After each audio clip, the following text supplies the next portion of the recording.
देख रहे हैं आप, आपके साथ में हूं सुरभि तिवारी। बुलेटिन की शुरुआत बड़ी खबर के साथ करेंगे तो इस वक्त की बड़ी जानकारी आपके ग्वालियर से दे दे।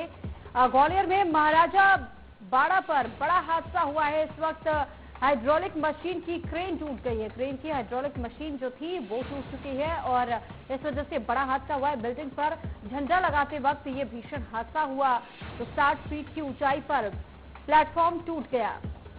तो हाइड्रोलिक मशीन बताई जा रही थी जिसका क्रेन टूट गया है। हादसे में 3 लोगों की मौत हुई है, 2 लोग गंभीर रूप से घायल हुए हैं। ये बड़ी जानकारी इस वक्त आपको दे रहे हैं। महाराजा बाड़ा पर ये बड़ा हादसा हुआ। क्रेन की हाइड्रोलिक मशीन टूटने की वजह से भीषण हादसे में 3 लोगों की अभी तक जान चली गई है। बिल्डिंग पर झंडा लगाते वक्त यह हादसा हुआ है। तो इस वक्त की बड़ी खबर आपको दे रहे हैं ग्वालियर से जुड़ी हुई, जहां पर महाराजा बाड़ा पर बड़ा हादसा हुआ है।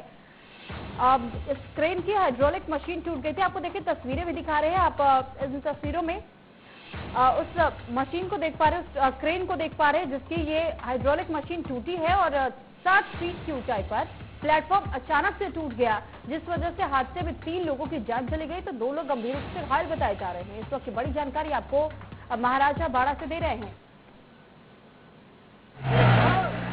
हम लोग बहुत दुखी है।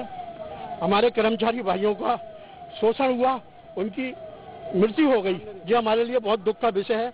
मैं जयराज सिंह चौहान, सफाई मजदूर कांग्रेस का प्रदेश अध्यक्ष। क्या हुआ इस घटना के पीछे? इस घटना के पीछे एक पूरी तरीके से कर्मचारी अधिकारियों की लापरवाही है। एक प्रशासनिक सोच का और टेक्निकल एडवाइजिंग का होना जरूरी था। ये सुरक्षा मापदंडों के हिसाब से इस मशीनों पर चढ़ाया जाता है। एक ट्रेंड कर्मचारी को अनट्रेंड कर्मचारी चढ़ाए गए। जिम्मेवार अधिकारियों ने सोचा भी नहीं कि इतनी बड़ी घटना को अंजाम हम दे रहे हैं और उसके परिणति ये हुई कि 3 कर्मचारी मृत्यु होकर काल में समा गए। बाड़े पर इस वक्त मौजूद है, जहां ये पोस्ट ऑफिस की बिल्डिंग आप मेरे पीछे देख सकते हैं। यहाँ ये हादसा हुआ है, जहां कल की तैयारियों को लेकर कर्मचारी नगर निगम के लगे हुए थे और इस क्रेन मशीन के द्वारा एक बड़ा हादसा हुआ जिसमें 2 लोगों की मौत हो चुकी है। एक गंभीर रूप से घायल है जिनको अस्पताल भेजा गया है। वहीं पुलिस प्रशासन और जो भी सुरक्षा कर्मी और जो सहायता कर्मी है वो मौके पर टीम के साथ मौके पर पहुंच चुके हैं। और आप देख सकते हैं जो हादसा हुआ है बड़ा भीषण हादसा हुआ है। जो क्रेन थी इसके द्वारा कार्य किया जा रहा था नगर निगम कर्मचारियों के द्वारा, क्योंकि कल 15 अगस्त तक 15 अगस्त को लेकर बिल्डिंगों को तैयार किया जाता, सजाया जाता, जिसकी साज सज्जा का कार्य किया जा रहा था, तभी ये हादसा हो गया। Manoj Choubey, India news, Gwalior.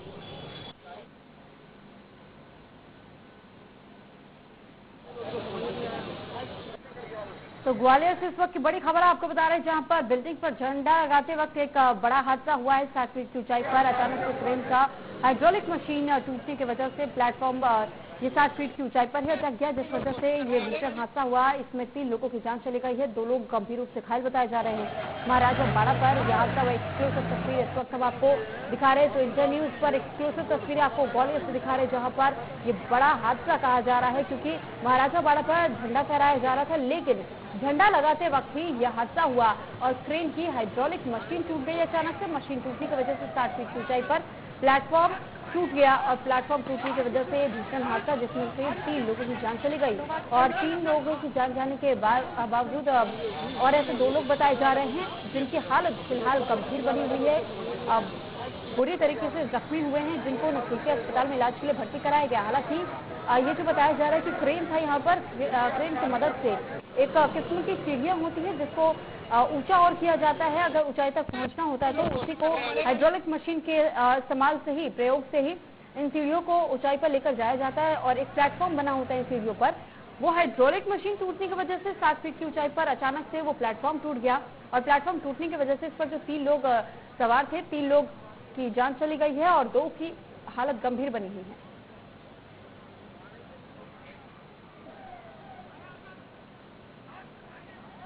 और इस पर अधिक जानकारी के साथ हमारे साथ मनोज चौबे घटनास्थल से लाइव जुड़ चुके हैं। आपसे जानकारी चाहेंगे मनोज कि इस वक्त वहां पर आप आसपास में क्या कुछ माहौल देख पा रहे हैं, किस तरीके की स्थितियां वहां पर बनी हुई हैं? बिल्कुल सुरभि, मैं आज आपको इस घटना से अवगत बुरी तरह से करा देता हूं, जो कि पूरा देश एक तरफ स्वतंत्रता की 75वीं वर्षगांठ को लेकर खुश था और खुशी मना रहा था। वहीं आज सुबह तड़के नगर के जिला ग्वालियर के हृदय स्थल बाड़े पर ये नगर निगम का पुराना कार्यालय और पोस्ट ऑफिस की बिल्डिंग पर ध्वज लगाया जा रहा था नगर निगम के कर्मचारियों के द्वारा, जो कि प्रति वर्ष किसी सीढ़ी या सिड्डी से इस ध्वज को लगाने का कार्य किया जाता है। लेकिन इस बार कुछ अलग हटकर, क्योंकि जवाबदारी तो बनती है, लेकिन जवाबदारी किसकी बनती है बड़ी बात है, अधिकारियों की बनती है, किसकी बनती है जांच का विषय है। लेकिन इस बार इस हाइड्रोलिक मशीन का उपयोग किया गया। बड़ी बात यह है कि छोटे से कार्य के लिए इस बार हाइड्रोलिक जैसी मशीन का उपयोग किया गया। वो इसका इतना वेटेबल, इतना वेट था कि जो अनट्रेंड चालक इसको चला रहा था, जिससे ये हादसा हुआ है, इसको यहाँ लगाया जाना था, वहाँ ये लगाई नहीं गई है। और आप देख सकते हैं किस तरह से इसके सारे पहिए हवा में तैरते हुए नजर आ रहे हैं। और यहाँ मौके पर 3 कर्मचारियों की दर्दनाक मौत हो चुकी है, जिनके पीएम के लिए बॉडी को भेज दिया गया। भाई इस हादसे के बाद प्रशासन पूरी तरह से मुस्तैद बना हुआ है।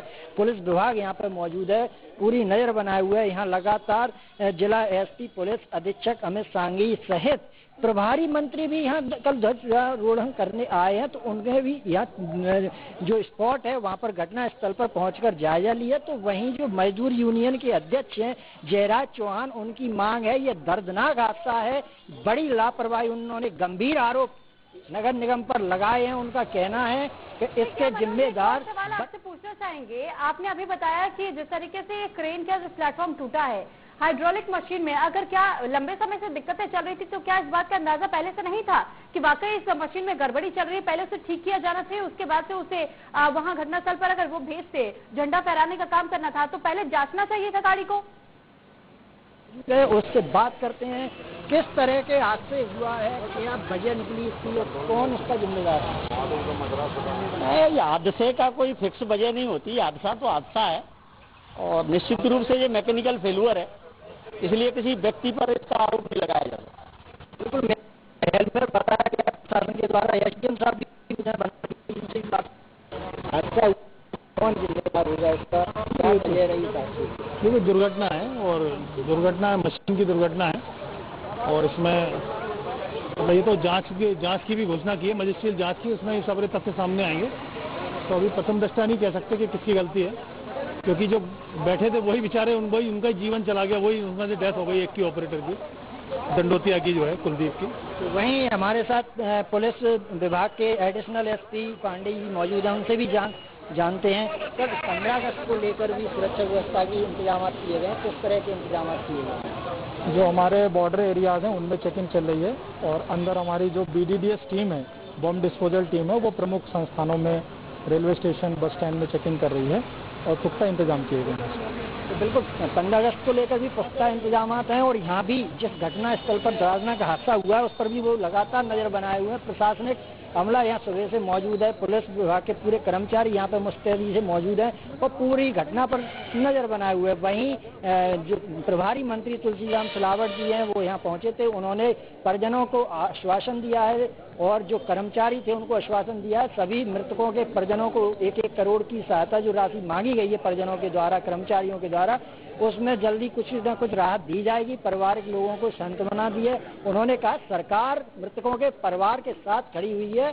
कहीं कोई किसी भी तरह की कमी नहीं दी जाएगी। जी ठीक है, लेकिन मनोज आपसे सिर्फ हम इतना जानना चाहते हैं कि आपने कहा कि लापरवाही बढ़ती गई है, परिजनों का भी यही आरोप है, लेकिन आखिर इस तरीके की घटनाएं हर बार क्यों सामने आती है?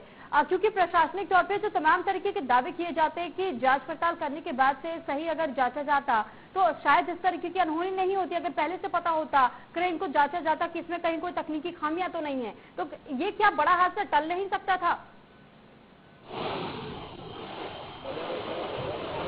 बिल्कुल सुबह आपकी मैं बात से पूरी तरह सहमत हूँ। ये अब एक दूसरे पर लांछन लगाना, एलिगेशन लगाना, जांच का विषय बनना, जांच होगी, जांच आएंगी, जांच में क्या होगा, ये आने वाले तथ्य तो सामने आएंगे, बाद में आएंगे, जब आएंगे तब आएंगे, लेकिन किस पर कार्रवाई होगी, कैसे कार्रवाई होगी, ये जानने वाला समय, आने वाला समय गर्त के भविष्य में है। लेकिन फिलहाल जो हादसा हुआ है उसके लेकिन जिम्मेदार तो बनता है, कोई ना कोई तो जिम्मेदार है, क्योंकि जिस तरह से अनट्रेंड तरीके से इस कार्य को करवाया जा रहा था, इसकी जबकि आवश्यकता नहीं थी, उसके बावजूद इतनी बड़ी मशीन का उपयोग करना एक बड़ी लापरवाही खुल के सामने आ रही है। लेकिन उसे दबाने का प्रयास, छुपाने का प्रयास निरंतर जारी है। जी ठीक है मनोज, आपने कहा कि अभी तक किसी की जिम्मेदारियां नहीं ली गई हैं या फिर किसी के बेनामों का भी खुलासा नहीं हुआ कि आखिर किन किन लोगों की ये बड़ी लापरवाही की वजह से इस तरीके की घटना घटी है।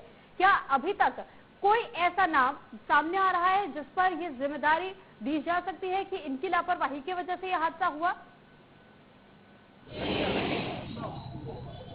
बिल्कुल सर, भी मैं आपको बता दूं, जिस तरह से एसडीएम साहब ने हमको बताया कि इसकी मजिस्ट्रियल जांच के आदेश हो गए हैं, मजिस्ट्रियल जांच होगी, उसमें जो भी तथ्य सामने आएंगे। वैसे तो नगर निगम का मामला बनता है, नगर निगम कर्मचारी पर ही किसी पर गाज करना तय है, क्योंकि जो मशीन है, जो कर्मचारी है, वो सभी नगर निगम के अधीनस्थ हैं और वही अधीनस्थों के नीचे कार्य कर रहे थे। वहीं मैं आपको एक बात बता दूं कि यहाँ पर एक वकील मनोज शर्मा के द्वारा इस गंभीर हादसे को लेकर वो इतने आक्रोशित हो गए कि एडिशनल कमिश्नर के थप्पड़ भी उनके द्वारा मारा गया, जिन्हें गिरफ्तार कर लिया गया, क्योंकि जनता इस हादसे के बाद से, कर्मचारी इस हादसे के बाद से काफी आक्रोशित हैं। आप देख सकते हैं लंबी भीड़ लगी हुई है लोगों की बराबर। हादसे के बाद से लगातार बैरिकेड लगा दिए गए हैं, किसी को भी आने नहीं दिया जा रहा है, क्योंकि जिस तरह की घटना हुई है, आक्रोशित जनता है, आक्रोश बना हुआ है।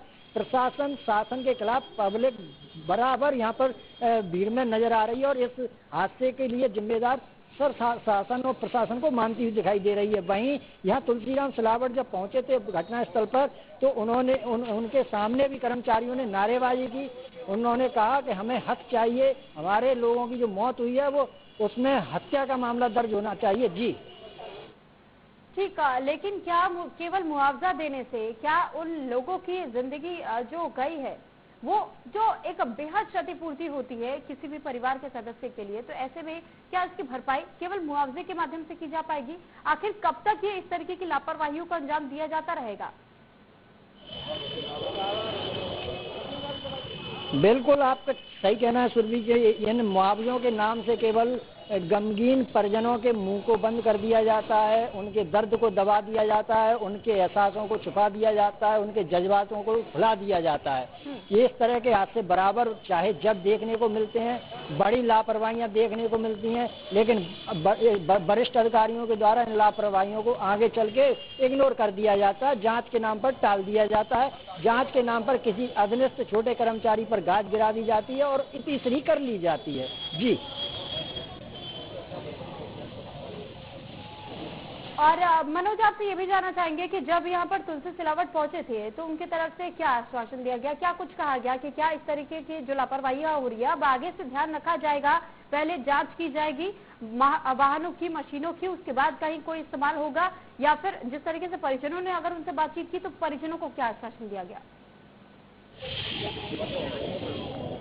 देखिए, जैसे ही तुलसी सिलावट यहाँ पहुंचे प्रभारी मंत्री, उनके सामने कर्मचारियों ने पहले तो नारेबाजी की, जिससे वो भी आहत हुए। उन्होंने कहा सरकार आपके साथ खड़ी है, मैं आपके साथ खड़ा हूं, मैं मौके पर घटनास्थल का मुआयजा करने आया हूं और जो आपके कर्मचारियों की मौत हुई है उनके परिवार वालों के साथ सरकार खड़ी हुई है, हम बराबर खड़े हुए हैं। और वो यहाँ से सीधे पीएम हाउस भी पहुंचे थे, जहाँ जो तीनों की बॉडी डेड हाउस में रखी हुई थी, वहाँ भी मौके का उन्होंने मुआयना किया और वहाँ वो पहुंचे थे। वहीं हम अगर बात करें तो अभी उन्होंने केवल जांच के आश्वासन दिया कि जांच करने के आदेश दे दिए गए हैं, क्योंकि मजिस्ट्रेट जांच के आदेश हैं और जांच में जैसे तथ्य सामने आते हैं जो भी दोषी होगा उस पर कड़ी कार्रवाई की उन्होंने बात की है। वहीं लेकिन लगातार यहाँ पर जो टेक्निकल पर्सन है वो यहाँ पर पहुंचे हैं, वो हमारे साथ मौजूद हैं। चौहान क्रेन सर्विस से हमारे साथ मौजूद हैं, अतबर सिंह जी नगर निगम के अधिकारी हमारे साथ मौजूद हैं, उनसे जानते हैं। सर, ये जो मशीन निकालने की कार्रवाई है इस तरह की आ रही होगी, निकल रही? हाँ, मशीन के लिए फायर ब्रिगेड से संबंधित अधिकारियों ने जो कंपनी जिससे ये गाड़ी खरीदी गई है उसको बुलाया हुआ है, एक्सपर्ट है, तो वो क्या है ऊपर की ट्रॉली भी टूट चुकी है और पीछे एक जैक टूट चुका है, तो इस समय ऑपरेशन में नहीं है, इसलिए वो कंपनी के आ रहे हैं, तो अलग अलग जगह से खोल के इसको निकाला जाएगा। सर, वहीं कर्मचारियों का कहना है कि अनट्रेड कर्मचारी इसको चला रहा था, ड्राइवर जो है इसका